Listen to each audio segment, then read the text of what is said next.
The following program is an exclusive Disruption Networks production.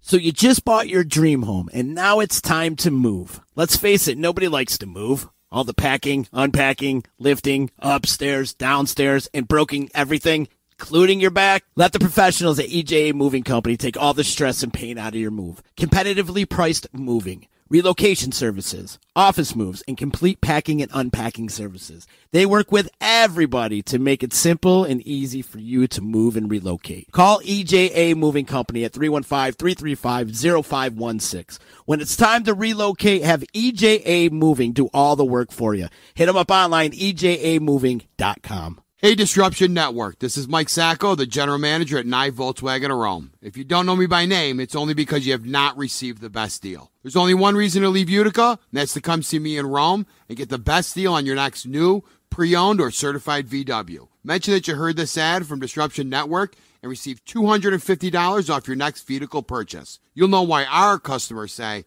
I love my NYE VW. Come see us at 5865 Rome Taberg Road in Rome, or visit us online at nyevwofrome.com. The Property Sisters of the Mohawk Valley was born when three top producing agents with over 25 years of combined experience selling real estate joined forces to take real estate to the next level. We practice with honesty, integrity, and the knowledge to help make the buying and selling process easy and stress-free for all of our clients. We pledge to always make our clients our top priority from start to finish, and even after the house is closed. We will always be a valued resource for information and assistance for our buyers and sellers. Our customers over the years have become not only past clients, but great friends. As we join hands together as the Property Sisters of the Mohawk Valley, we look forward to serving our clients and our community and making a positive difference. You can reach us at 315-601-9630 for all of your real estate needs. The Disruption Network is making moves. For upcoming events, news, interviews, and new daily programming, keep in the loop with us at DisruptionNetwork.net. Like, follow, and subscribe to all our social media. And check out all our podcasts on iTunes, Google Play, Stitcher, and Spotify.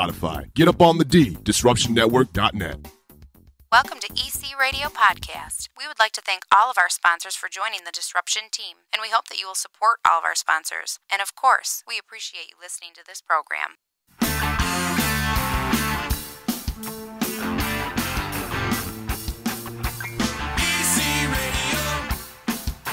Disruption Networks. EC Radio. Disruption Networks. Tuesday, what's up, everybody? We're live on the D, DisruptionNetwork.net. Follow along on all the social media platforms, if you will. You can find us all over the internet. We're everywhere. Pretty much everywhere. Right, Chicken? What up? Chicken's here today with me. What's going on, brother? Good to see you. I'm going to get all this queued up over here. And, yeah, it's me, Z, and Chicken. And we're joined today by my man from Sophistafunk, my man Jack Brown in the house with us. Jack, good to see you, man. Good to be back in the U with the Z. Yeah, buddy. What's up? It's been a little bit. Yeah, that's it's kind of full circle. What's up, Chicken? What's up, brother? What's up, everybody out there? Full circle. One of the first podcasts I ever did in my life was coming out here and recording with you, and now I've been out traveling, doing podcasts, and kind of opened up that whole frontier. So you never knew, but I guess you planted the seed. You're my inspiration. I love it. I love it. I feel like you should do your own podcast. I've been hearing that a lot. I'm learning right now. I'm doing some guest hosting with Andy Frasco on Andy Frasco's World Saving Podcast, and everyone should check that out. And it's been definitely more than I expected. Like, we just keep going further in, and he keeps calling me back, so he doesn't hate me. I love what Frasco's doing, man. I pay attention to what he's got going on. I love all his guests. In fact, I just listened to the Turquoise. He had the girls from Turquoise on last week, so I just got done listening to that one, and I love what he's doing. He's doing great. Turquoise is a crazy band, too, man. Was it like 13 guys in that band? Something like that. Yep, guys, girls. It's a huge crew, and shouts to Frasco's podcast. I like the Pete Shapiro episode, if you check that one out. I did. And the whole Brooklyn Bowl, and how that got started. That was really inspirational. And, it's just one of those things, you see somebody, a friend of yours, doing it right there in front of you. And that's why I got to learn from you firsthand coming in here. Now you got it live on video. It just keeps growing. So, this is how it gets, off the ground. It takes people doing it grassroots, local, bringing the sound, bringing the voice to the people. So respect to you guys, and looking forward to chop it up today. It's been a while. Thanks, man. I want to say you came in right in the beginning of the D. It was pretty early. Like really, like we started in January 30th. I want to say you came in like the week or two right afterwards. We were in the other room, right? Yeah. Exactly. And nowadays, I mean, look at somebody like Joe Rogan. He's doing UFC. He's, all these different, he's doing comedy. He was on news radio. He was on, Fear Factor, and then he has this podcast, and it opens him up. If you've listened to some of those, some really insightful and crazy, mind-bending, really cool stuff comes through there. And I'm like, wow, this whole world of podcasting, it just opens up, even if there are people who meet you through the music or meet you in different avenues. So it's just one of those things that's been kind of shooting out to me, and I've actually reached out to Cornell University.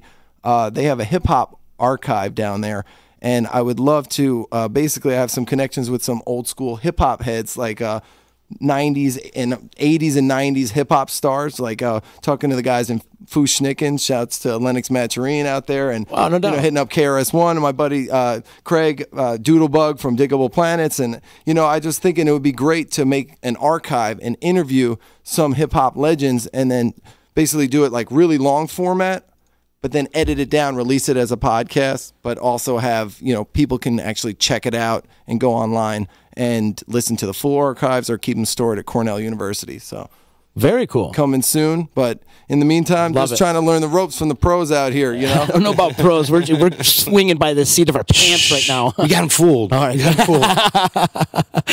No, but I encourage everybody to do a podcast. Everybody has a story to tell, and get that story documented. I feel like you mentioned Joe Rogan, and Joe Rogan's been around. He did the he's the king. The Man Show. He's been like Fear Factor, all these crazy shows. But I feel like his really came into his own doing the podcast. Like, I think like really people got to like see what goes on in his brain, and he created a huge following. And I think he became, well, when you think podcast, you think Joe Rogan. You're right. Z, what inspired you? What got you going? Why did you take this step? What got me going? Well, radio is my background from back in the 90s. I worked at K-Rock and worked at WOUR. I interned back at the old Rock 107 here in Utica. Back it's not even around anymore, but that's showing my age. Anyhow, always loved radio. Always been infatuated with radio. Howard Stern being a huge influence on me. Bill Keeler is, mentor. Brad Davies and the old guys. Jeff Storm from Scorch. Back in the K-Rock days. Scorch is another one. They've major influences on me. But Chicken and I have been friends for 20 plus years, and we would just sit around the house, getting blunted and talk about, let's open up our own thing. Let's do our own thing. And it's always been a conversation around the table, but it never really happened. And finally one day we just said, screw it, let's do it. Yep. And here we are. You closed the bar, I got laid off, and we were just kind of like, you know what? This is a perfect time to do it. And then we got a hold of some other people, and just things started snowballing from there. And we're like, this is great. This is what we've always wanted to do. Just Larry David and Jerry Seinfeld over here. I wish. You turn these conversations. That's what it was with me and Andy. We just talk and, keep up and stuff. And then he's like, hey, come down. And then I went to record his podcast, and he ends up saying, oh, I'm actually doing this audition for Sirius XM.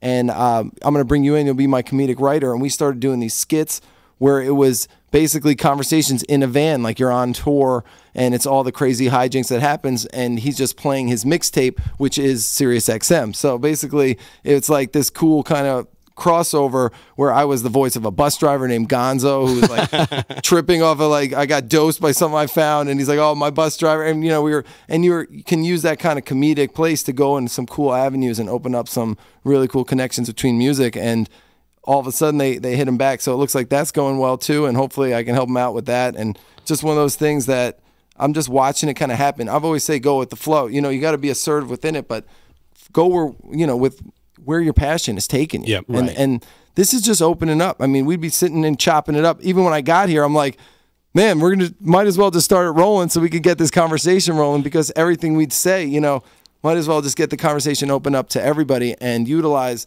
the gift and the curse that is technology right now. So. And it's funny you say that, because like some of the best conversations we've had were off air. Like getting ready to go on, or just getting off the show, and we're like, damn, why did we stop recording? And you're like, we were sitting there talking, he's like, no, we'll save this for the show. And I like that approach. Yeah, and I mean, our homeboy Guy Fieri, when he meets you on a show, let me tell you, like, he does not want to meet you beforehand. He wants the cameras rolling, so it's just authentic and real, so he can just meet you. And we've been keeping up with him ever since.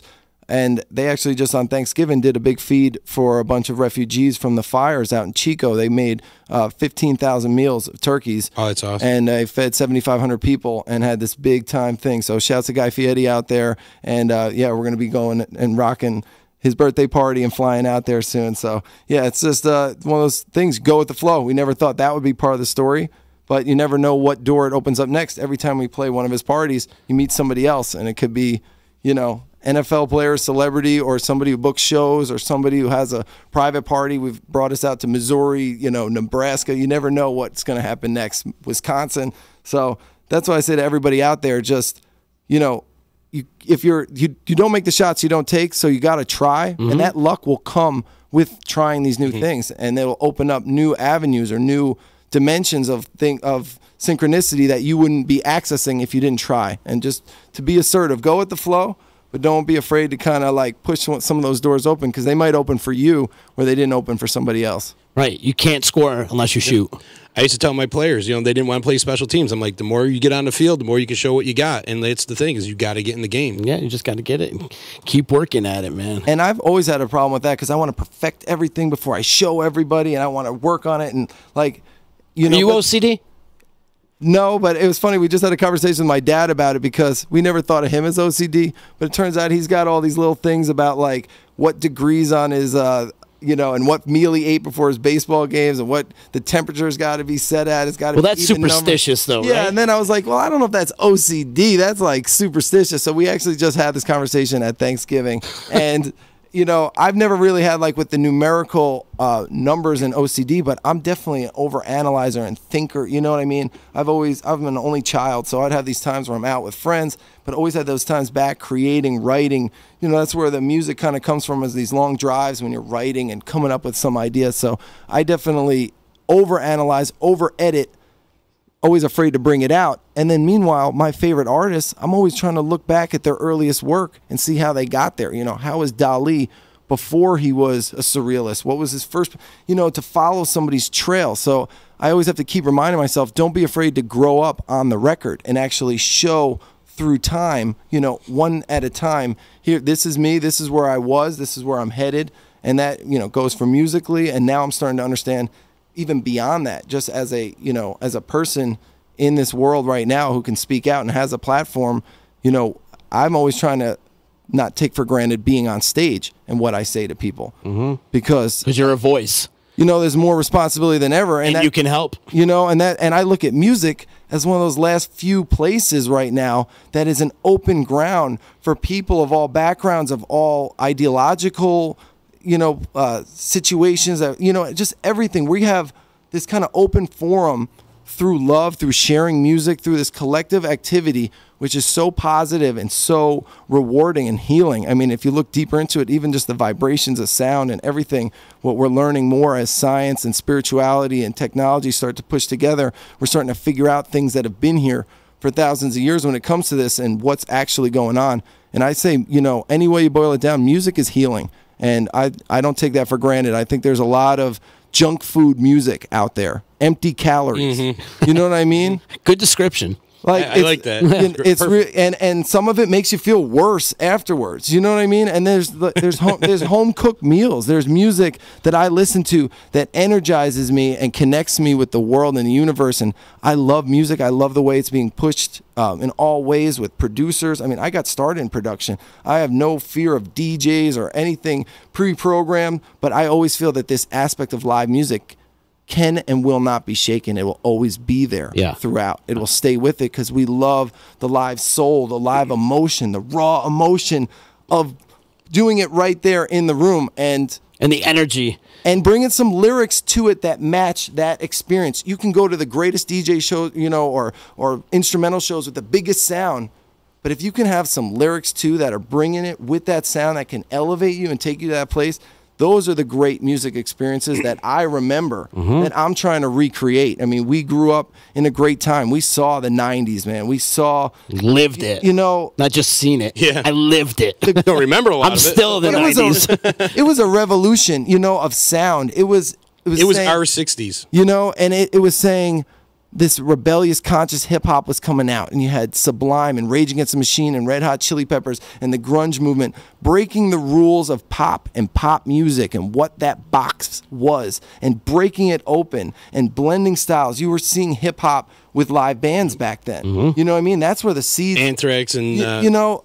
House or was it Public Enemy? Public Enemy, yeah. Zach De La Rocca was flowing on beats. You know, I don't care if they were you know, rock riffs sometimes or funky riffs, but you know, one of my favorite songs everyone should go back and listen to, KRS-One and Big Zach De La Rocca and The Last Emperor, CIA. That's like a political hip hop song, and Zach from Rage Against the Machine is just busting verses, and they're, you know, that's that rebellious spirit of music that we were just right place, right time in history. And it's missing today. You know, and it's so crazy when I'm at these shows now and they're like, you know, I meet fans and they're like, I love 90s hip hop. Like as if it's this thing from the past, as if it's this relic. And I'm like, wow, we started making, you know, I started playing shows in 2005. So the late 90s hip hop was only a few years before. I was just an extension of it. I was just continuing something that had in my mind just happened. So now to say, oh, here we are in 2018, and that is this almost like we're a revivalist of some kind of style. It's wild because it makes me think back to the 70s when we were in the 90s. You know what I mean? And think like that 70s show, when we were watching that was longer, you know, right now it's longer ago. The 90s were longer ago than the 70s were when we were watching that.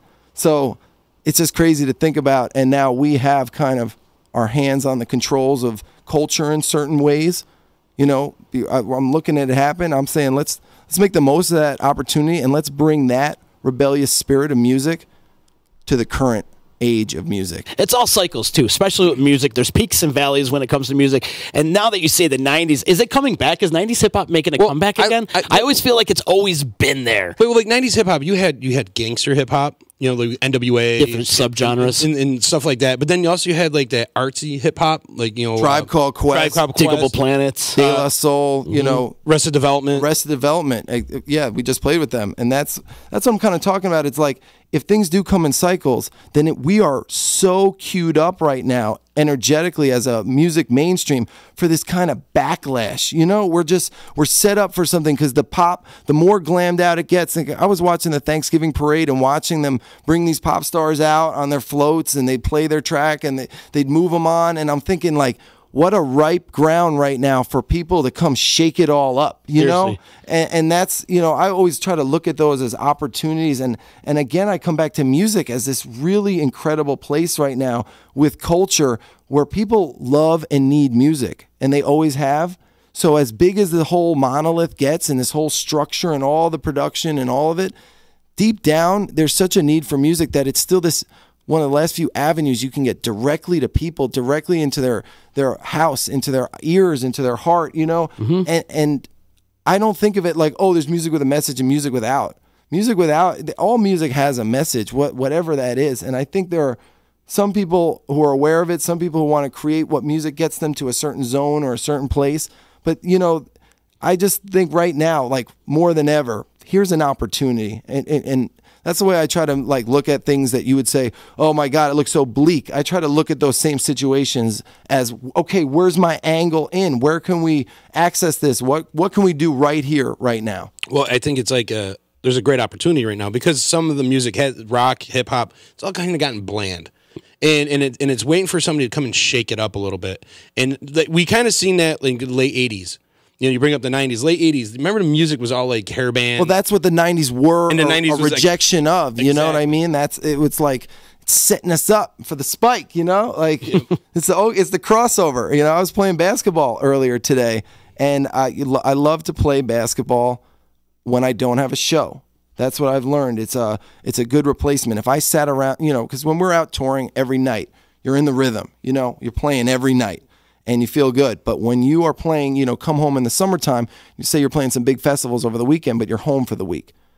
Those days in between, if I'm sitting around on my ass the whole time, you know what I'm saying, and not being active, some fire in me kind of diminishes that when it's time to go do that show, say I have to go play Grassroots Festival or Sterling Stage, you know, and I was home all week. If I've been sitting around just bumming out, I'm going to have anxiety. I'm going to be like, oh my God, how am I going to go up in front and do this show? But I feel like if I'm staying active and just feeling that same fire, whether I'm going to band practice, whether we're working on it, whether we're, doing something active, playing basketball as I suggested, I feel so much more fire for the weekend. It almost feels like I do this all the time. Like it almost feels easier, And then I'm laughing about it. And I was thinking about it today because I'm coming to see you guys. And I'm like, I'm at this basketball game and I'm playing so hard to win.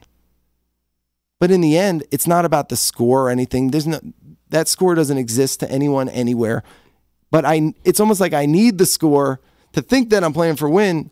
But really, I'm just playing for that fire of life. And the fire of life is life. That's the win. That is the passion. Whatever it is you do, whatever it is you love, and you finding your passion through radio and expressing yourself and bringing cool people in through here and connecting, and you two taking your conversation, which could have been stuck in a room, and bringing it out for the world to share in that conversation, and for you to say, hey, I'm going to learn things along the way. I'm going to say something on the record that I may not agree with in the future, but I'm here to learn with you. I'm open, and something, so that's what I'm just trying to figure out as I embark kind of more through this medium, because I'm so used to writing into, heavily writing it into my messages and my music, but, it's way, the curtain is pulled when it's just the camera, the mic. What do you have to say? How do you feel? Who are you? When you said about, putting something on record and that you might not believe in down the road, have you ever noticed that with your own writing, like going back and saying,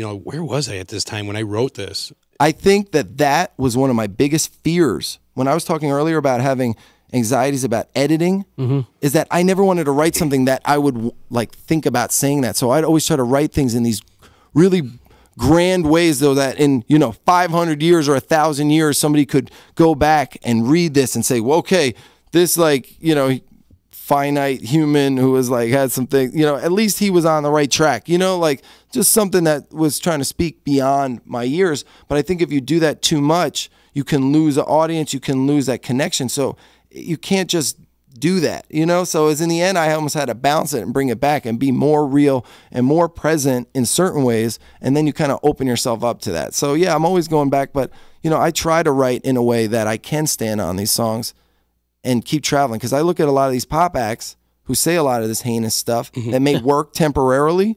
You know what I mean? They look good though, right? But it's like 4 to 5 years for most of them, and then you're out. Not even that long. Not even that long anymore. So 6 months sometimes. So what I'm trying to get at is, I want to be able, like your favorite author, for you to be able to grow old with me as a performer. I'm not thinking of this like it's a 4-year period and this is my burst when I'm a pop sensation and then I'm going to move on. And this is a career. This is a lifestyle. This is people that we've met, the old heads, and they say, hey, we know people who are great who stopped doing it for XYZ, family, life, this, that, another job, another this. The ones who are still here doing it, we love to do it. And that's the key, I think, is just finding that and saying, I'm in it for the long haul. We have a new song we just recorded, Never Stop. And that's, that was the message behind it, which is like, okay, some band's quitting, this wants this, and everyone's worried, like, as if these, these things here right now could sway, you know what I mean? The flow of eternity, you know what I mean? Like, we're on this path, whether we know it or not, and kind of digging in and saying, hey, let's keep walking together, and open it up in solidarity to all who would listen and all who, you know what I mean? That's underneath the message of the music. So why not bring it into, life and things that we talk about in our daily life, those cool conversations in the shed that you're like, yo, we can make a podcast out of this. You know what I'm saying? Like, this is deep. This could help someone. There are so many people out there, myself included, and some that we'd always say, if you heard everyone else's problems, you take your own problems back. But there are so many people out there going through mental health issues. Oh, absolutely. You know what I mean? We are all going through it. There's who's this perfect person that you see driving in the car? Find this perfect person. Show me this person who isn't going through it. So that means we have an opportunity to help each other and inspire each other and work, like, just because you're going through something doesn't mean you're alone, stuck in your own head. I think when you feel alone and you feel divided and you feel separate, because as connected as we are, we feel separate. And that's what makes these neuroses fester, because you can't speak them out. You feel so alone with your own problems. And it doesn't have to be that way. We are here together, connecting. And if this conversation here can help someone shake something or just begin a process, then it's like we're doing something every day with our life. And that's what I'm just trying to figure out as I go along. It's something that it's almost like I'm doing it for future me, to be like, hey, you were trying, man, you know? And that's what I think is the most you can ask of anyone, is to just keep trying to put perseverance, man. You know, put the next foot forward and learn and say, yep, I did that. You know, okay, I got to learn from this. I got to move forward. Okay, don't be afraid. You know, I was thinking it driving. I was working on a song yesterday driving to the gym, and I said, face yourself, but don't hate yourself. You know what I mean? Like, face things that you've done that you didn't like. Face things about yourself that, you know, you still want to work on. Face them. Don't just hide from them, run away. But don't say, oh, because I do X, Y, Z, I'm a piece of shit. You know what I'm saying? Right. And then I don't deserve love, and I don't deserve to change. You can't beat and yourself up. And I'm stuck because I've already done this, and this is who I am. And that to me is like this balance, because you know, you face some of these things and you're like, well, then I suck. So then no, I don't, you know, it's like, no. Find that self-love underneath it and find that love for others. And I do believe a lot of this is trying to divide us. Even a lot of this bullshit with music and genres and keeping everybody cornered off and selling, you know, this directly to you and keeping all these things separate. It's all separation right now. And there's nothing that can stop that natural urge to belong and to be, you know, so that's where I'm just trying to tap into the mainframe with music. I think a lot of people need that escape. You know, music is an escape for them. You know, smoke a blunt, put on your Pink Floyd for, you know, if you want to chill out. If you're going to the gym, put on some Pantera. You know what I mean? If you want to rock out, you know, put on some Sophistafunk. You know what I mean? Like, it fits the mood, and it actually alters your mood. You know, like if you're in a bad mood and you put on some music that makes you happy, that's your outlet. You know what I mean? Like you said, you know, don't hate yourself. You put on that music and somebody feels the same way you do, you're gonna feel that same way that he does, and like it helps you out of that mood. Yeah, music is your best friend. And it really is. Takes you through your journey in life, and that's for damn sure. It's the what they call it, the cloth or the material of your life. You know, the fabric. Yeah, I mean, we're swimming in it all day. All day. And the only thing I would say is, you know, is it an escape? Or is it a way to interface with your world? And it may just be a perspective thing. You may be actually doing the same thing. But to me, you know, they almost mean the same thing. An escape from the mundane also means a way that I can finally dial into that real, you know, access point. I had a friend who was telling me about getting in music, and he said, you know, I get to be somebody else up there. And I thought to myself, music is my chance to finally be me up there. And I got to bring those two me's together, you know what I mean? And bring that together. So, you know, maybe when we're escaping through music, sometimes we're tapping into who we really are. I agree. That real love, you know, and it as much as it feels like an escape, it's like we're finally home. You know what I'm saying? I know exactly what you mean. And there's so many of us out there lost right now, lost from home, and there's so much toxic energy all around us, you know, and it's hard to get back. But even sometimes all it takes is that one moment when you feel it, and you're, you know, and that reminds you, it's almost like when you're walking in the dark. I used to see this because I would, you know, sneak into the house when my parents were asleep, and they, you know, and I'd flash the lights once, and then I'd run all the way. I knew exactly how to get into the house, you know what I mean, and where to go in the hallway and not to trip over that or do that. You know, if you could just see that flash of light, and I think can happen from a lot of different experiences, but, you know, that's when you say, okay, it's over there. All right, we're going to get there. And we're all walking in the dark together, you know. So I'm happy to be sharing it with my crew out here. Shouts to the Disruption Network's in the house right now. Yeah, one buddy. time. Yeah. Are you writing every day?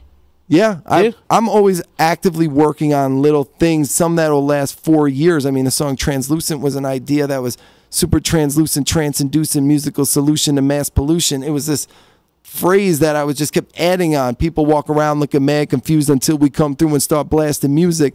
Okay, cool. Bringing you some blues-infused grooves, a booty-moving, mood-improving grassroots fusion, the super translucent, trance-inducing music revolution. Let's start the movement. And to me, that's a key line is at the end. Let's start the movement. It's not come join the movement. Come join me. I'm leading the way. Come follow Jack Brown from Sophistafunk. No. It's saying, let's start the movement. You know what I'm saying? You start it. We start it. We're all starting it together. And I've met some great people out in music and politics and life and different things. And that's that same kind of thing that the great leaders and senseis, they teach you to be a leader. They don't teach you to follow their plan, and be the follower of them. That's when you can hit the plateau. That's where, oh my God, I'm the guru. I know this, and other people don't. I don't know shit. All I'm trying to do is talk my way through it all and enjoy life with some good friends. That's it. And figure it out and I guess document it along the way. This is the journey. This is the path. So to everyone else walking it, it's all love. What a path you guys are on, though, man. Like, Sophistafunk's been a thing for what, since 2005, 6, something like that? 5 is when I started performing, but I met them in 2007. 2007? And we got on the road. I mean, we got to Colorado by 2011. 2012 was Cali. 2013 was Europe. And then from there, it's just, grown and the festivals and just finding our own niche, because we're not a genre band. We've been embraced by jam and reggae and live music festivals. It's not hip hop in a can. It's not funk in a can. We're a jam band. We don't even have a guitar player. I mean, as much as I love playing with guitar players, we usually just travel with the saxophone or a bass player. Yeah. So, there are jam bands that have those Moog bass tones, and shouts to Bernie Worrell and all, the old heads with that. But, there's a lot of old school hip hop groups that used to rock like that, or at least record with them. So I feel like we're just trying to tap into the reservoir of music history, which was all happening simultaneously. Funk and disco riffs were becoming hip-hop hits, instantly. Old cuts of funk and soul and jazz were becoming hip-hop hits since, and old hits have become hip-hop hits. Hip-hop to me is more than just a style of music. It travels with music. It's always borrowing from whatever's popular. You can find your favorite groove, the break beat, loop it, put your own content over it, and that's the spirit of hip-hop. That could travel for hundreds of years. Music could be clicks and beeps. You know what I mean? And I like those clicks and beeps for 10 seconds. I'm going to loop it. I'm going to put my own content over it. That's to me, hip-hop is alive. So to me, I'm just bringing a hip-hop spirit to the live funk and jam scene. So that's what keeps us going, is just kind of being our own. You guys got kind of pushed into that scene, I feel. Well, knowing your background, right? Did you even know what a jam band was before you got into Sophistafunk? I only knew hip-hop showcases, 20 minutes, bring your own songs, on to the next. I didn't know about these late-night festivals and shows.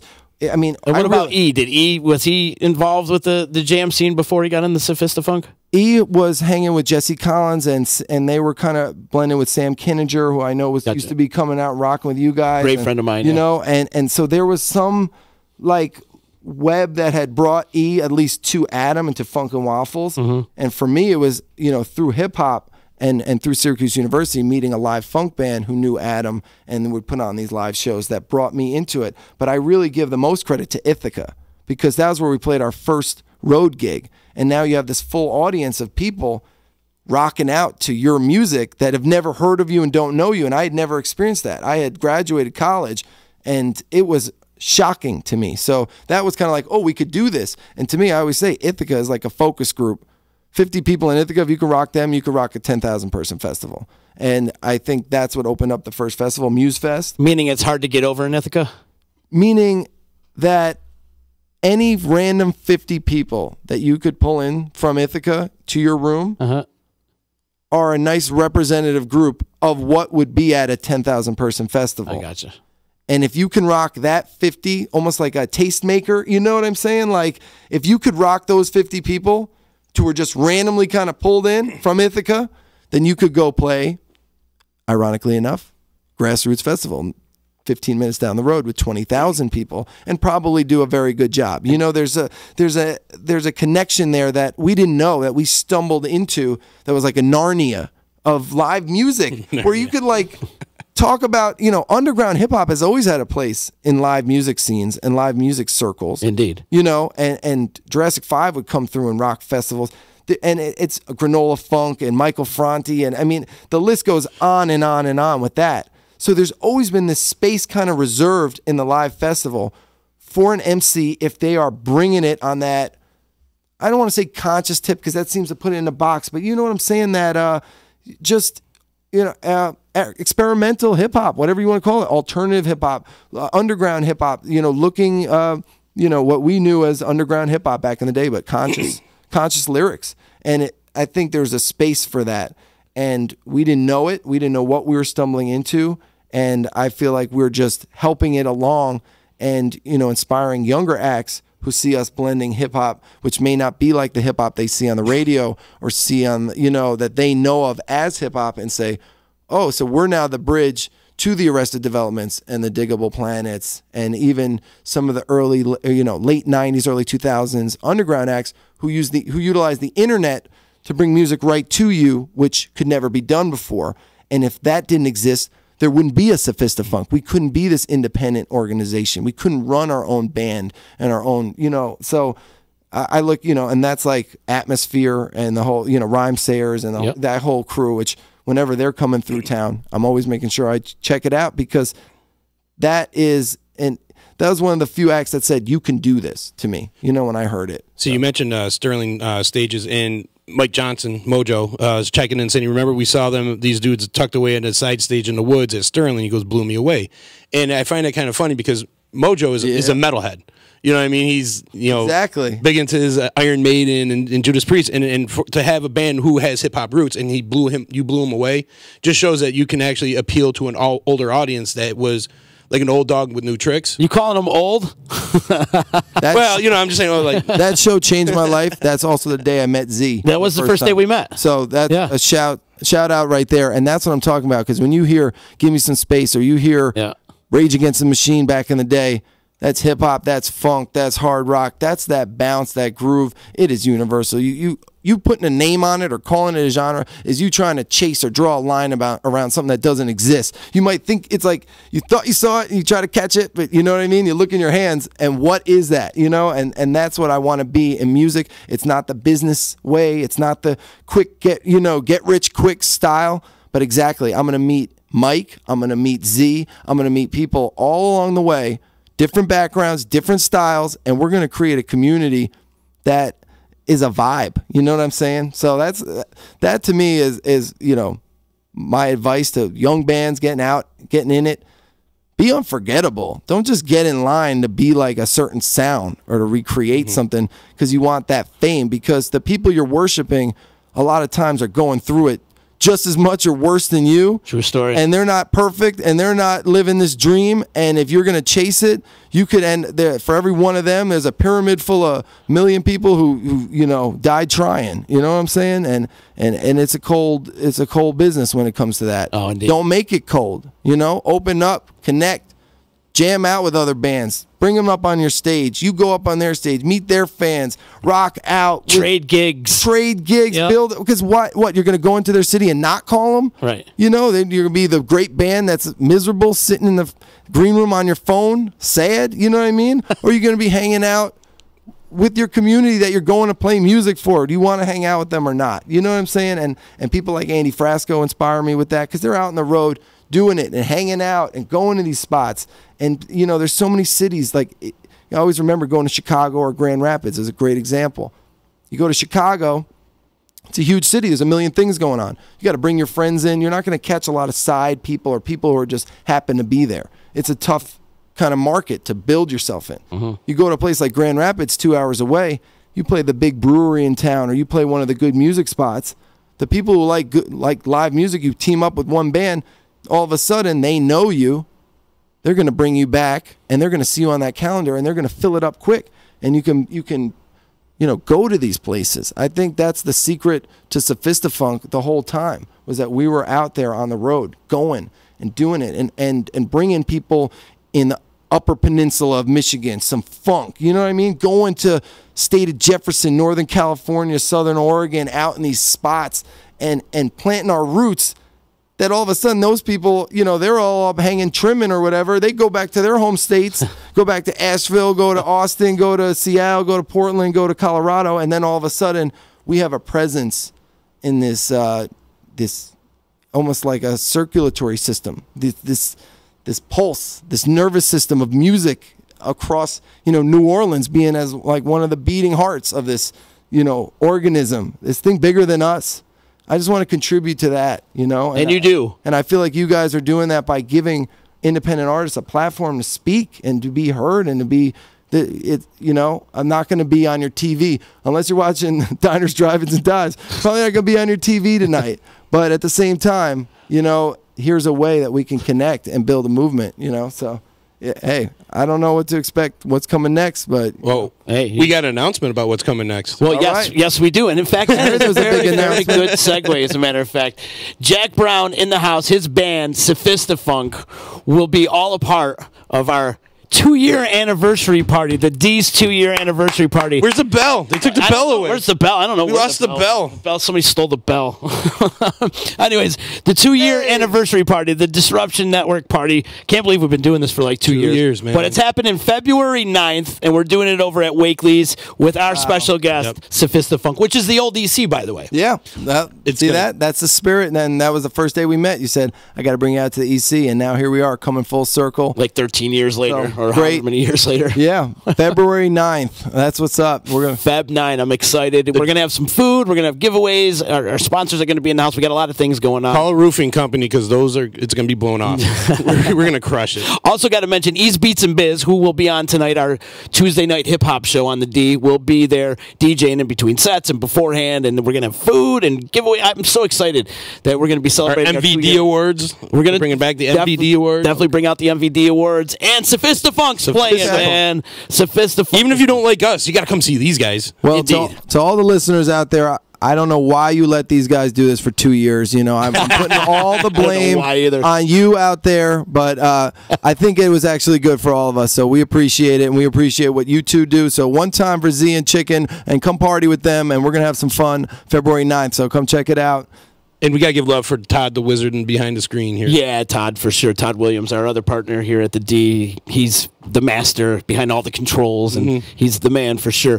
We got to give him love, or else he'll take over and start doing weird shit to the computer. Yeah, right. Sensei, wherever you are here with us. It's going to be like coming full circle with us, though, coming back to the old stomping grounds. They kind of changed it up. Actually, it's a lot nicer than I had it. When it was the EC, was a little more of a, kind of like a better-looking bartenders. This is still running, man. I don't But it's very cleaned up, and it's nice in there, and it's going to be a great time. So I'm looking forward to partying with everybody. February 9th, the Disruption Network 2-year anniversary party with Sophistafunk. We're going to have tickets out on sale really soon, and more details coming soon. But wanted to get Jack in here, make the announcement, and if anybody chop it up. Anybody came in last year for the party, and they'll know, it was all family. It was all family. Oh yeah, it was great, man. It was like a good reunion, seeing people we haven't seen in a while, and I'm sure with Sophistafunk playing, it's going to be even more so, because then we're tapping into the Levitt concert series, the amp. What Michelle's doing over there, which is amazing, and you guys have been a staple in that for a couple years now. And actually got us a show at another Levitt amp out in Galvin, Illinois. So, and I'm if any of my friends from out there are watching too, what's up? So that's what I'm talking about, connecting the dots out there. So. Yeah, it's going down, and just come say thank you to this crew right here and come party with us February 9th. It's going to be fun and unforgettable. And just say, give our appreciation for you two hosting this and bringing this conversation to everyone's door and bringing them some music and some love right here from the heart. We're going to party. That's the plan. We're going to party our nuts off. I'm looking forward to that. That's one thing I know for sure since the day I met you.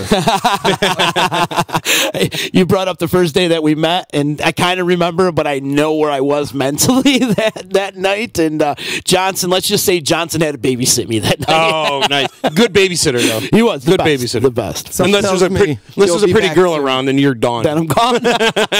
You'll be back in that place soon enough. So we'll see you all there. I don't reach that place anymore. But Jack Brown from Sophistafunk in the house. You guys playing this weekend? You got upcoming gigs you like to plug? We're heading out to Hartford, but we are doing New Year's Eve in Syracuse. So definitely be on the lookout for that on 31st. So coming soon, and we'll also be hanging out.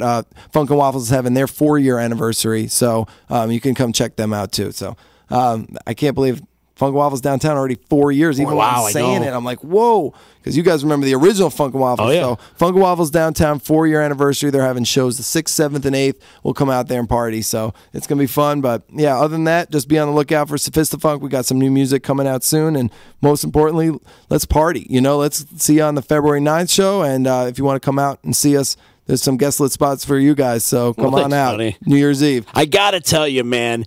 The Syracuse music scene is super fertile right now. It really is. And that was really out in the forefront this weekend. Stacey Waterman did the last waltz, or the Salt City Waltz, at the Palace, and there was Floodwood playing at the Funk and Waffles, and there's just so much going on in Syracuse this past weekend. And then not only that, but watching all these musicians get together and recreate the band's last waltz was amazing to watch. Like the guys from Los Blancos and Joe Altier and Chris Eves, and just all these dudes come together to make this beautiful. I mean, it was a fantastic night of music, and it just really showcased what Syracuse has to offer musically. It's amazing. That's what's up. And I will say, it's not a coincidence we got our start in Syracuse, you know, in that area, because the infrastructure was there. And you're talking about promoters like Stacy and the crew that has been there. They've been running this and running great shows and bringing music to Syracuse and making sure that that was a stop on the way for these touring acts, and basically carving out this niche for us, that if that engine wasn't built, there's no way we would have made it out. You know, we would have never, we were looked out by that entire community. And now I look out from Sophistafest and the 8 bands from Syracuse we had playing, and all these fantastic acts from Syracuse. It is not an accident. And you know, I just very honored to be representing the 315, and I look out and I feel like we haven't been in Utica in a long time, so I think it's time to get that going too right now. Well, since the summer. Yeah. February 9th, baby. Yeah, February 9th. It's going to definitely be happening. But yeah, man, that's going to be a great time. And again, that Syracuse music scene, if you get a chance to go out there, what Funk and Waffles is doing is great. 7 nights a week they have music going on. 7 nights a week they're doing music. Plus, there's other venues around too. You got the Westcott, and you got the Kings Club across the street doing some music. And absolutely, there's things happening. Yeah, and Shifties and F Shed does big shows. You'll see things that they do down at the fairgrounds and bring some big acts in. And we're forgetting about the Dino. You know, and Dino's got the blues and always you know, and then there's places like Maxwell's having some open jams and Sharkies. Yeah, you start looking around, all of a sudden, you know, you start to realize Syracuse is definitely a music city. Taste of Syracuse is basically a concert with a lot of food. That's like one of my favorite of the year. I mean, if it's like a nice day, and we've played some great ones in the rain, but when it's a nice day, I'm just like, it's T-ball. You know what I mean? It's home run trot already. It's, you know, it's going to be an out of control show. I would want to be there anyway. You know what I mean? So bring some music along. I mean, we got to, you know, the summer's always great. Now we got the winter and the cold approach, and I drove out here, and you know, I'm driving, and there's a car at the intersection, completely destroyed front end.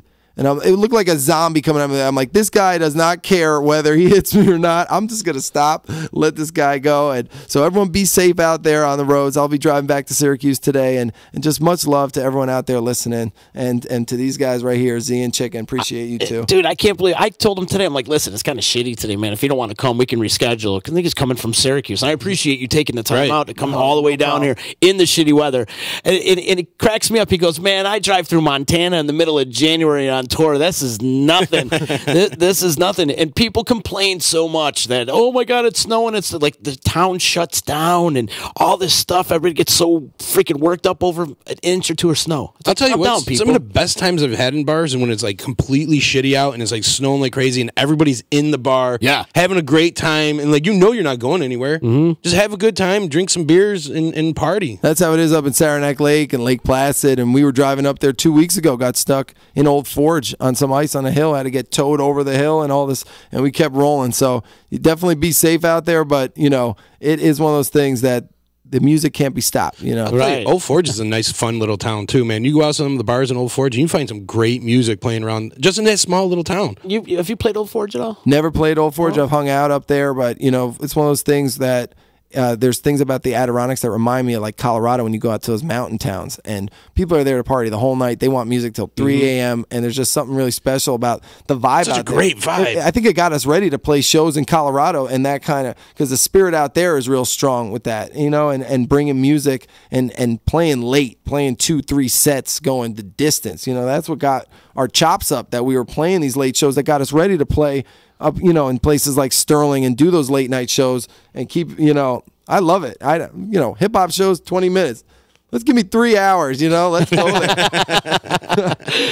Well, it's a good thing that you're backed up by phenomenal musicians too. And that's the key. It is. It's all of us just bringing it together. And, you know, if it was just me talking, I couldn't go for 3 hours. You know, it's truly about bringing it all together and knowing the space in the funk when to lay back, you know what I mean, and let the grooves speak volumes, because there's certain things that we try to put to words. You can't put to words. There's certain feelings at certain times. I've had an amazing revelation listening to music and there was no words playing. You know what I mean? There are times when you can just enter that zone too. So to me, it's about just knowing that balance, wax on, wax off, yin and yang of life, and figuring it out as we go along and enjoying the ride. If you had to choose one band to go on tour with, who would it be? Past or present, doesn't matter.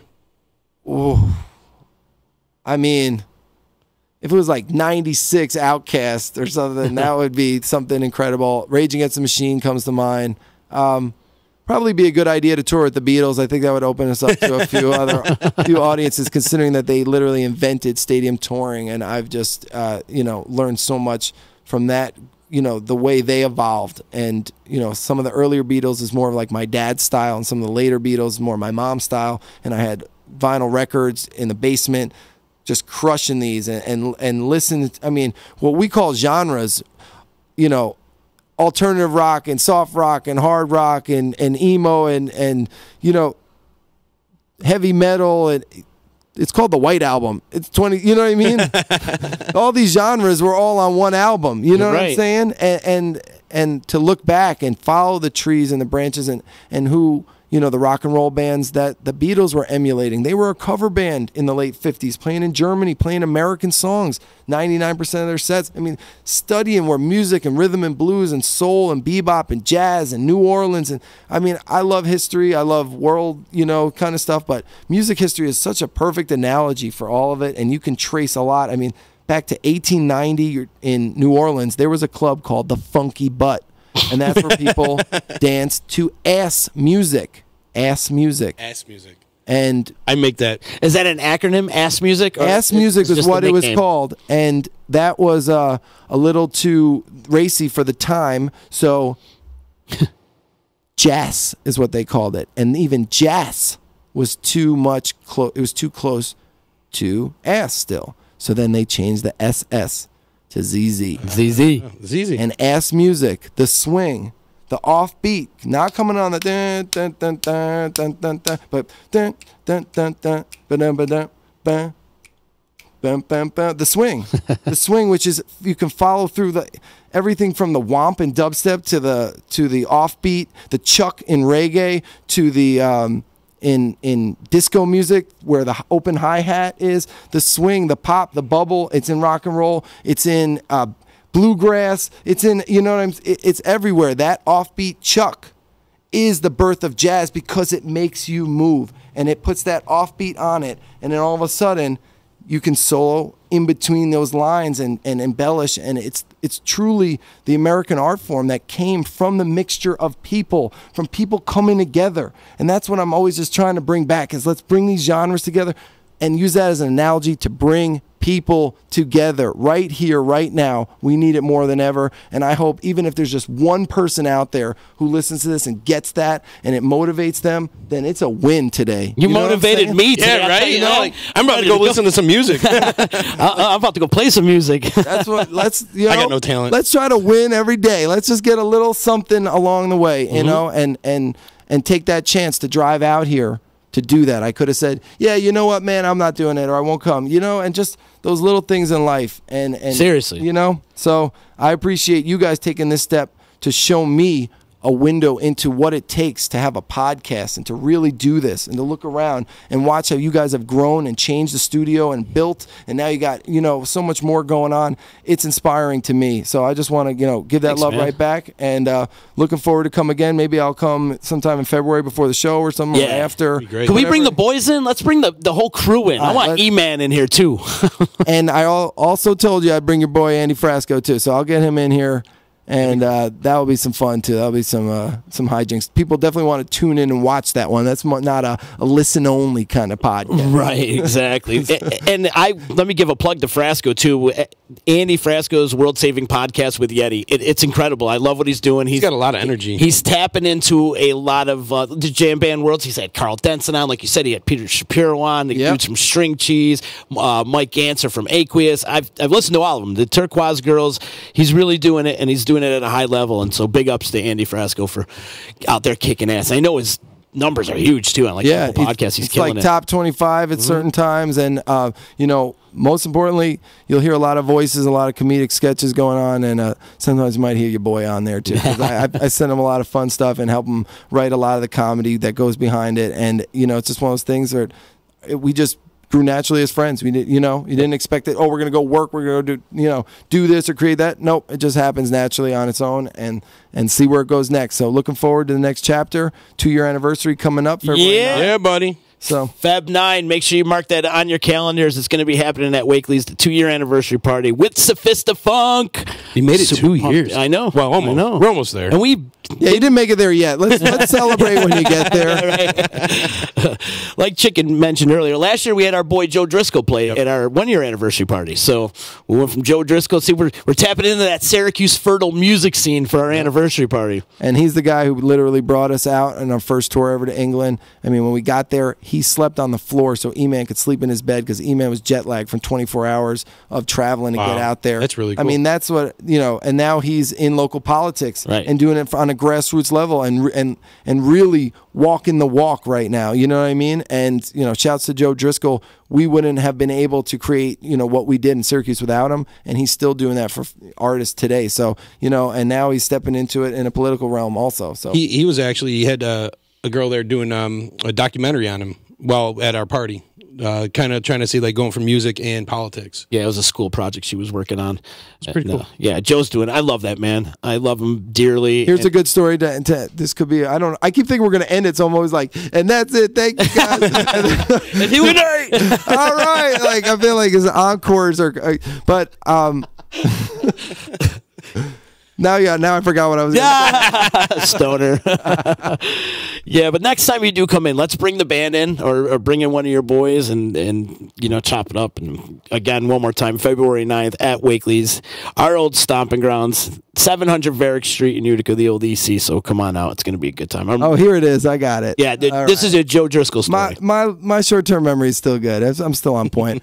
No, we went out to England and we played, and the booking agent came and people were talking about the Syracuse sound out in England. Really? And I thought that to me was one of the heaviest moments, is that because they had known Joe and he was this artist which they could romanticize, this guy from New York and this whole thing, and that we came out and reminded them of him in this way, but different, but the same, and that they would actually call that the Syracuse sound, and out in Bristol, England, and That's in really London, cool. England, and to me that was like, whoa, that's how you can make your mark without even realizing it. You know what I'm saying? So, that's just, to me, is like, you never know. If everyone's seen the story of Rodriguez out there, you never know what your music can inspire. He inspired a movement out in South Africa. I did see that one. And he never had been there. So, like, it's that kind of stuff. And you never know what to expect. On a smaller scale, we did that. We jumped on a podcast out of Florida and talked to some guy in Guam about Utica pizza. Yeah, he wanted to know about Utica pizza. But one documentary that you turned me on to that I really loved was Searching for Sugar Man. Yeah. I love that. Go check that out. It's about a guy who was pretty much that's Rodriguez? Yeah, Rodriguez. Oh, so it's the same thing. Yeah. That was the one. See? Full circle. I got you. Okay. All right. Yeah. His name was. So this guy, he stopped playing music to raise his family pretty much. He was a bricklayer and a grandfather in Detroit, and he was shelved by Motown Records because he was Mexican American, and they weren't ready to have he was considered to be the Mexican American Bob Dylan, and they weren't ready for it, and they basically tried to shelf him, but somehow his music made it to South Africa and started getting bootlegged and copied over and over. It went like number one. Yeah, right? and he became bigger than the Beatles and Rolling Stones and Elvis and all these things, and actually helped in the social justice movement and helped change South Africa and end apartheid and this like major thing to the social college student revolution, essentially, to a country that he had never been to, that he had never, that his music just made it out there. And so to rehash that, absolutely, Searching for Sugar Man, it's definitely an interesting tale. Sort of that Bob Marley effect. Yeah, and that's definitely somebody I think of who's got the great music and that message that makes you feel almost like Kids today are still wearing his t-shirts. Healthier, better, stronger, inspired afterwards. Sit up, breathe, like live, enjoy. That's the type of music I look up to, and I'm trying to make and trying to learn about how to navigate this path and keep the music to that spirit and never let it sell out or become, never like let it ever be diluted. That to me is the key right now, because you need some people out there in music who are kind of holding down the fort. And that's what I look out, and I'm inspired by musicians every day. Who's holding on the fort for you? I would say the jam and live festival scene is one of the few places left where you can be creative and you can push boundaries and you can improvise at night, and where the crowd is coming out open to be moved and to be changed. So I definitely look at a lot of the bands right now that are kind of out on this live music circuit, the festival circuit, blending genres. That's where it's at. That's where the future's at. And there is a crowd ready to hear it and ready to go there. And we met it out in Sterling Stage when we met you guys, and we met it out in Grassroots, and we're just going to keep finding that everywhere we go. Man, I'll tell you, the jam scene is just such a rich community. And I don't mean financially. I mean rich as in like heart, character, community-based. Like they are a very loyal fan base. Looking out for each other. Loyal is another great description. Like that's what you got to love about the jam community. Yeah, it's not an accident we ended up in this realm, and I think it's an oasis right now for musicians who can, we play with Consider the Source all the time. Think about how different we are than Consider the Source, and there we are back to back at a festival. You know what I mean? And that's two opposite sides of the spectrum. That's and great friends and collaborating and learning from each other and sitting there in each other's shows and picking up things, to me, that's a perfect example, of just what's happening every day at every festival, at every one of these shows. So go out there, connect, break the rules. That's what this music's about. Break the rules. You know? Right. Turn some heads. What are rules? What is it? It's about that fire. What is the score in the basketball game? It's the fire of playing. Rick, rock and roll is supposed to be dangerous. And as soon as it became a formula, as soon as it becomes a status quo, then it's not inherently rock and roll, or it's not hip hop. If you took the KRS-One, what hip hop is, it's not a style of music that you hear in your ears. It is a mindset, it is a philosophy, it is a way of life. That's what I would say about rock and roll, the true spirit of rock and roll, or what we saw in the early 90s with that backlash against the pop, against the in a can music. And there'll always be kids who see right through the bullshit, who need something more real than what the establishment knows how to create some Wizard of Oz play, to entertain them. There's always somebody who wants to push even further in, because I was one of those kids, and I make music for the next generation of those kids. I love it. I love it. I want to scroll through some of the comments. Some people were checking in, saying what's up. Our boy Jason Christman saying what up. He'll see you in February in Oregon. Yep. We're flying out to Cali in January. We'll come back and rock with you, and then we fly out to Oregon, and we're going to do some shows out there. Shouts to Crispy. Crispy, yeah. Dave Bandage loves J5, and he loves the underground hip hop scene. So we're still here. He said, "Hell yeah, the Minnesota crew." So we're still underground. If we went overground, then it wouldn't be underground. So we're still here. My boy Mark Jacksina checking in, saying he loves this conversation. He says you're straight fire, and he loves your energy and your connection. So well, respect, man. I'm sure we'd have a great conversation sometime then, and just keep bringing that to people you meet and people out there, because it's good to shake some people up right now, whether it's in your family, friends, whatever it is. Everyone's afraid to talk right now more than ever. Seriously, we need to communicate, we need to build bridges. Really, that's what's up. Wherever you are out there, that's what's up. Thank you. And big love to Mark Jacksina too. He's got his Order Fire TV out there. Give him a plug. He does a great little podcast out of Charlotte, North Carolina, where he interviews chefs and restaurant owners and bartenders and stuff like that. So big ups to Mark, man. Keep doing your thing, man. You're killing it out there. And then our friends over at Taste of Laos said they're going to send us over some dessert egg rolls. Yeah, buddy. Yeah, send it on over. We love those guys over at Taste Mark, of Laos. I love that comment, but you didn't mention egg rolls. Dessert egg rolls. Dessert egg rolls. These will blow your mind, bro. You ever have a cannoli and an egg roll? Okay, when is it coming? What's the deal? I don't know. Well, hopefully soon. So big ups to our friends over at Taste of Laos. Amazing restaurant over there on Bank Place. I got a chance to go over there a couple weeks ago. Man, Landry and tore it up. She made me this meat salad, and it was a salad. Say no more, meat salad. But there was no like. It's the only way you could get Z to eat a salad. You got to call it a meat It salad. sounds like a sex move, doesn't it? Well, there was no lettuce or any kind of. Well, there was a little bit of vegetables in it, but it was straight meat. It was like a mixture of meat. It was delicious, incredible. Taste the Louse. Gotta check those guys out. They're doing a good thing. It's like a gay porn move, like meat salad. And that's how you get him to eat a salad. Josh West is saying much love to Sophistafunk and Jack Brown. So thank you so much for checking in. Thanks for dropping that knowledge. And also we got some love out in West Vermont? I don't know. Wind Waves and Wood Designs. It's a lot of W's for me. WWW. But he's Let the MC do it. Wind Waves and Wood Design. there you go. I love it. See, and you had good inflection too. I liked it. Use that deep baritone voice. You'll never find. It's pretty rare to ever get me doing advertisements. So that was already got Taste of Louse in there, and now you got Wind Waves and Wood Design. There you go. So he's saying big love to you, man. And make sure you guys check out Sophistafunk when they're out on the road. A great band, high energy, a lot of fun. You guys bring a great party. Just let them find out for themselves. Don't tell them. All right, I won't. Well, what's funny is when we were discussing, the 2-year anniversary party, and we're like, he's like, I want a band that kicks ass and it just parties.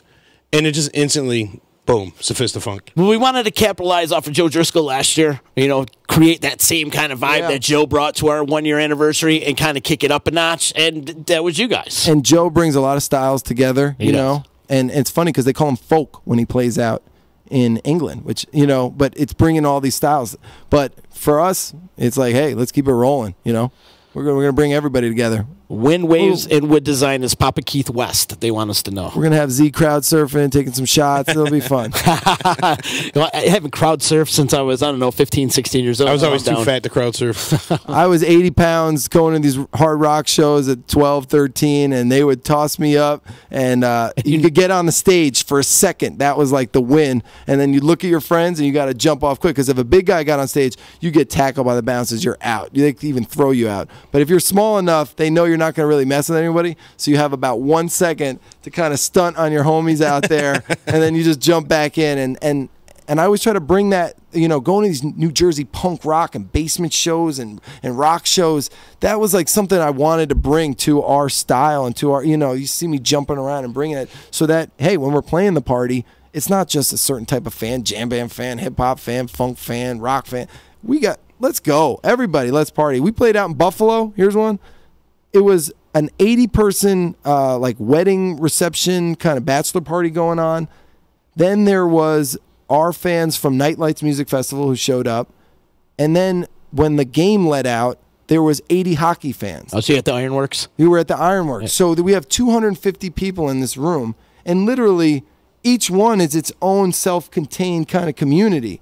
And afterwards, the people who worked there were like, we've never seen somebody bring those, such different crowds all together at the same time, where people who were in jerseys were right up front rocking out, and people who saw us out at Nightlights, and then people who were partying at this like wedding function in all dressed up were like and they were all getting it at the same time. And I'm thinking like, there's some bands that could rock a club, but this is a different kind of situation. And that's why I love Taste of Syracuse and stuff like that. Bring everybody, bring them all to the table. I feel like that's when we shine, is just, Let's all get together and party. Well, even at Levitt, you had a diverse group of people there. You had some older people, you had some young kids. Bring it on. Everybody was dancing. Everybody was up and moving. Business and music right now is find your little niche audience and just hit them and target it and send them that and stick with it. Maybe we can change some of those rules, break some of those rules together. How many bodies? Everybody. Let's go. If you're out there, you're going to be dancing out there. You're going to be dancing, that's for sure. Before we do get out of here, what brought you to Syracuse? I know you went to SU. I went to SU. But what made you decide to go to SU? Well, I was always a sports guy, and I heard about the school up here. Newhouse. But I had a friend of mine, my dad's close family friend, who just recently passed away, and his sons all went to Syracuse. And I was always kind of just seeing something about going to Syracuse meant like going to college to me in some really deep way that I think always resonated. And then I went up there, and this is right in the Carmelo hype to visit, and just everything about the city and seeing this place, it felt like it was a slam dunk. Like there was nowhere else I was going to go. So luckily it wasn't snowing that day, but it wouldn't have mattered. Here I am, years later. And that's the beauty of it. What's not only amazing is that Syracuse got me to go there, but more amazing is that what it made me stay. And that to me is like so incredible, because you're thinking you're going to college as a stepping stone to XYZ, and it has been. But here I am still living in Syracuse, and I think there's a beauty to that and a real reason why the city has kept me, and I'm such a huge fan of 315. Yeah, well, I'm a huge fan of you, Jack Brown, and I really appreciate you taking time to come visit us and come hang out with us, and to make the announcement that we're partying February 9th at Wakely's.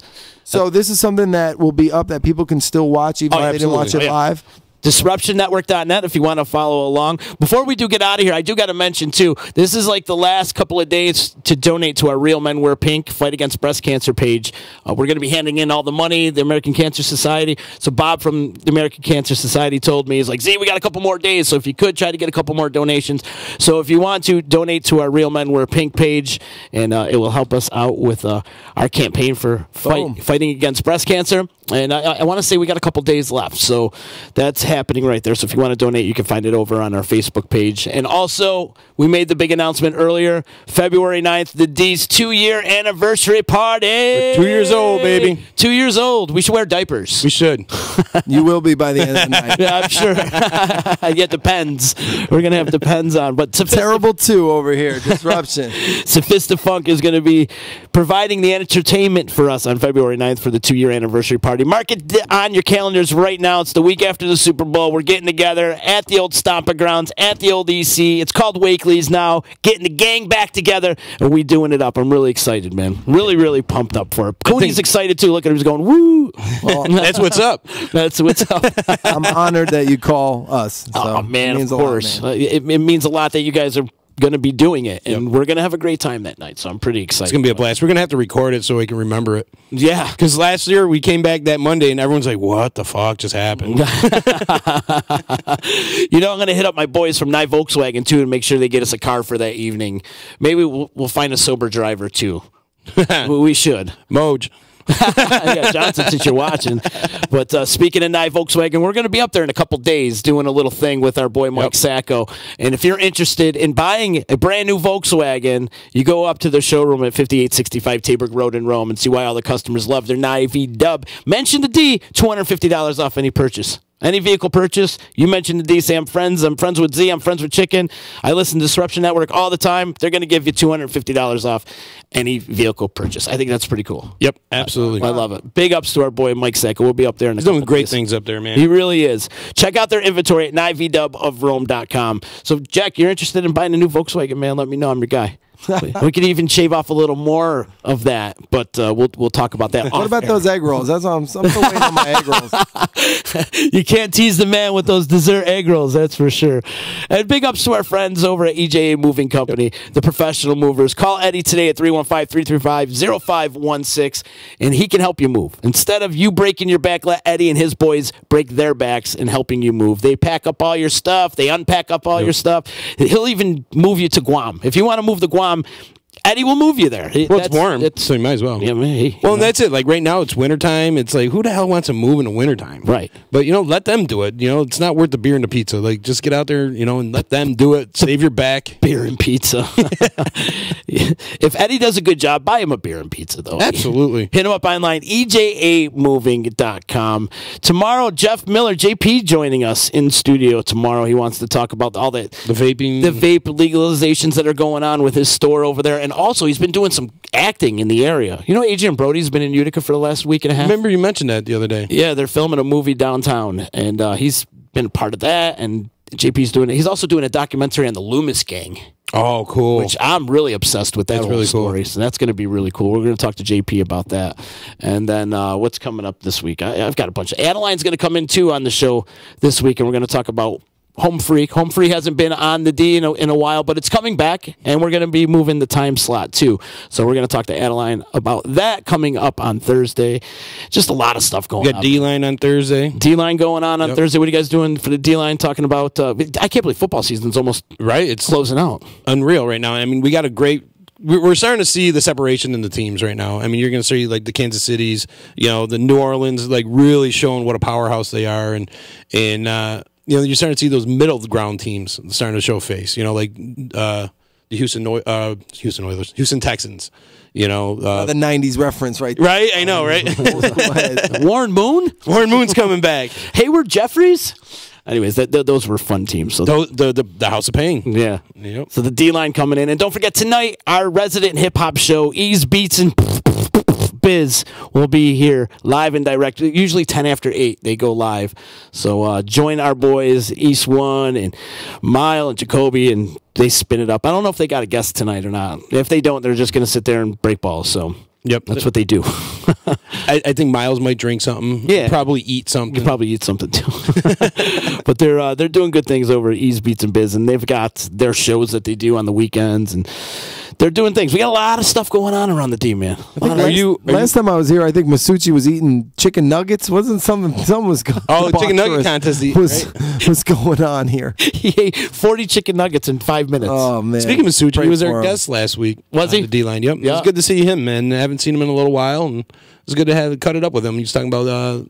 This is my first time here without Colenz. My man, shouts to Anthony Colenzo out there. My boy, man. So respect, bro, if you're out there listening. It's been my gym partner. It hasn't been the same without you, but we made it happen. we made it happen for sure. Still got the win. The Amigo's my gym partner. We've been going to the Bearded gym Brodel religiously, like every day, and that kid, let me tell you, man, he's in shape. The kid works. He works hard. So. Yeah, he's got to crush people when he's doing security. I know how it is. Yes, he does. I saw a comment that you made when him and Brian went to the Bills game, and you're like, I want to see you guys get choke slammed through a table. I was searching all over the place through the parking lots, going live, trying to find somebody to get thrown through a table. Well, it's funny because other people commented that after. I feel like, there was just this energy like, all right, you two are going out there. Shouts to the W right there, Westcott. I'm like, let's see somebody go through a table. I want to see how much they watch the crowd versus the game. I went to Ralph Wilson once, and we sat in the upper deck. It was Bills Jets. I saw more fights in that upper deck than I've seen it in 30 years of going to sporting events combined in my entire life of 15, 20 baseball stadiums, basketball, everywhere, football, all over, and yet more fights in one day there. So were they finding out who sucked worse? I just, it's just one of those things you live and you learn. But to all those people out there, maybe they just needed some Sophistafunk in their life. See, I had a very different experience when I went to Buffalo for the Bears-Bills game. Everybody was just really, really cool. I was going through the parking lot doing interviews and busting on Bills fans dressed up in my Bears gear, and they're breaking balls. Maybe because they're not rivals. They're not in the AFC, that's what I'm thinking. And like Bears fans weren't being dicks because they know what it's like to be in the Bills' shoes and always get their asses beat in the past few years. So like nobody was really being dicks, but it was just all love, and everybody had a really good time. I'd love to hear it. I remember during that, I was up in the upper deck. Somebody jumped down up on, the way the booths go around the whole way, and he's trying to run the full length, a full lap, and there's these yellow suit security just chasing him, running and running. And I think, Jets fans, Bills fans, we all came together that moment, and we rooted for this guy to go as far as he could. And then we saw the yellows coming down on that side. Then we saw the yellows up ahead, kind of cutting them off, and we're like, oh, it's not going to turn out good for this guy. So he didn't make it, but, isn't that person like all of us out there? Let's just root each other on. He's not going to make it. He knew he wasn't going to make it. But that's life. We're living the dream. We're finite. We're people. We're mortal, but at the same time, that makes us have pleasure and joy and things that to love and cherish. So let's appreciate it while we're on this ride here together. Indeed. Jack Brown, you're a beautiful soul, man. You really are, man. You're very inspirational, and I'll tell you, man, I've been enlightened today. I'm ready to go play some music today. I'm going home. I'm going to play some music. That's what's happening today. Jack, once again, thank you so much for coming in. I'm getting texts, too. People are listening See, out there, people are listening for sure. Plug your website. What up, Jay West? Plug the website and where people can find all your music online. Just look out for Sophistafunk. We're at sophistafunkband.com. You could check out our videos on YouTube. Come say what's up on Facebook, Instagram, all that goodness, and just mostly find out when the shows are and see it for yourself, and come say what's up and meet us, and the rest will go from there. Awesome. I want to remind everybody that can listen to this podcast and previous podcasts of VC Radio at disruptionnetwork.net. Like us on Facebook, subscribe to our YouTube channel, follow us on Instagram, Twitter. We're pretty much everywhere on all the social medias. So thanks again one more time to Jack Brown, our guest, and Chicken, thanks for stopping in and hanging out too as well. My pleasure. And we'll see you tomorrow. We'll see you, people. Later. You know what the hell you're listening to? It's EC Radio. We are a generation of lost masculinity, and we got to start getting it back. No matter if you're straight or gay, no matter if you stick it in the front or you stick it in the rear. For the love of our sons, we've got to stick it in there like a man. EC Radio. Only on the D. So you just bought your dream home, and now it's time to move. Let's face it, nobody likes to move. All the packing, unpacking, lifting, upstairs, downstairs, and broking everything, including your back. Let the professionals at EJA Moving Company take all the stress and pain out of your move. Competitively priced moving, relocation services, office moves, and complete packing and unpacking services. They work with everybody to make it simple and easy for you to move and relocate. Call EJA Moving Company at 315-335-0516. When it's time to relocate, have EJA Moving do all the work for you. Hit them up online, ejamoving.com. Hey, Disruption Network. This is Mike Sacco, the general manager at NYE Volkswagen of Rome. If you don't know me by name, it's only because you have not received the best deal. There's only one reason to leave Utica, and that's to come see me in Rome and get the best deal on your next new, pre-owned, or certified VW. Mention that you heard this ad from Disruption Network and receive $250 off your next vehicle purchase. You'll know why our customers say, I love my NYE VW. Come see us at 5865 Rome Taberg Road in Rome, or visit us online at nyevwofrome.com. The Property Sisters of the Mohawk Valley was born when 3 top producing agents with over 25 years of combined experience selling real estate joined forces to take real estate to the next level. We practice with honesty, integrity, and the knowledge to help make the buying and selling process easy and stress-free for all of our clients. We pledge to always make our clients our top priority from start to finish, and even after the house is closed. We will always be a valued resource for information and assistance for our buyers and sellers. Our customers over the years have become not only past clients, but great friends. As we join hands together as the Property Sisters of the Mohawk Valley, we look forward to serving our clients and our community and making a positive difference. You can reach us at 315-601-9630 for all of your real estate needs. The Disruption Network is making moves. For upcoming events, news, interviews, and new daily programming, keep in the loop with us at DisruptionNetwork.net. Like, follow, and subscribe to all our social media. And check out all our podcasts on iTunes, Google Play, Stitcher, and Spotify. Get up on the D, DisruptionNetwork.net. Welcome to EC Radio Podcast. We would like to thank all of our sponsors for joining the Disruption team, and we hope that you'll support all of our sponsors. And of course, we appreciate you listening to this program.